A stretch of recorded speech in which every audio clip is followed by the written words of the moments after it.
విద్యార్థి దశ నుంచి ఇప్పటి వరకు ఓటమి అంటే ఏంటో తనకు తెలియదని, ఈ ఓటమిలో తనలో గెలవాలన్న కసిని పెంచిందని బీజేపీ నాయకుడు ఈటెల రాజేందర్ అన్నారు.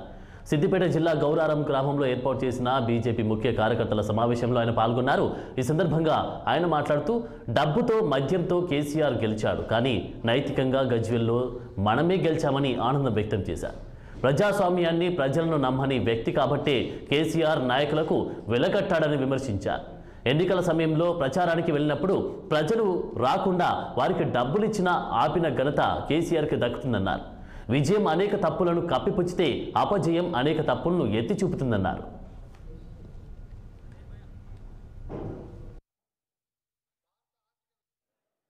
నరేంద్ర మోడీ గారు భారత ఆర్థిక వ్యవస్థ నరేంద్ర మోడీ గారు ప్రమాణ స్వీకారం చేసినాడు. 11వ స్థానం నుండి ఇవాళ 5వ స్థానానికి వచ్చింది. రేపు 3వ స్థానానికి రావాలని చెప్పి కళ్ళు కట్టున్నాడు నరేంద్ర మోడీ గారు.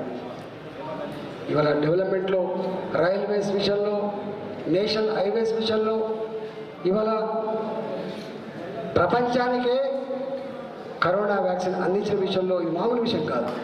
మీకు తెలుసు, కరోనా వచ్చినప్పుడు ఇరాన్ ప్రధానమంత్రి ఏడ్చిండు, బ్రిటన్ ప్రధానమంత్రి ఏడ్చిండు. అంటే టెక్నాలజీలో, సంపదలో, శాస్త్ర విజ్ఞానంలో మేము గొప్పలమని చెప్పి విరవీయేటువంటి దేశాల అధిపతులు ఏడ్చిండు, కన్నీళ్ళు పెట్టిండు. ఓ దేవుడా మమ్మల్ని కాపాడమని చెప్పి కోరిండు. కానీ నరేంద్ర మోడీ గారు ఇక్కడ కన్నీళ్ళు పెట్టలే. దీనికి మందు లేదని చెప్పిండు నరేంద్ర మోడీ గారు. దీనికి వ్యాక్సిన్ ఇప్పుడు రాదని చెప్పి నరేంద్ర మోడీ గారు. దీనికి ఉన్న ఏకైక మందు ధైర్యమే, ఏకైక మందు అని చెప్పి 140 కోట్ల ప్రజానికానికి ధైర్యం చెప్పిన బిడ్డ నరేంద్ర మోడీ గారు. వట్టిగానే బాయ్ చెప్పి, వట్టిగానే భాషనిచ్చి, ఉపన్యాసం ఇచ్చి నాకు కాలే. ప్రతి నిత్యం, ప్రతి నిర్ణయంలో, ప్రతి చర్యలో దేశ సౌభాగ్యం ఉట్టిపడింది. కాబట్టి భారత ఆర్థిక వ్యవస్థ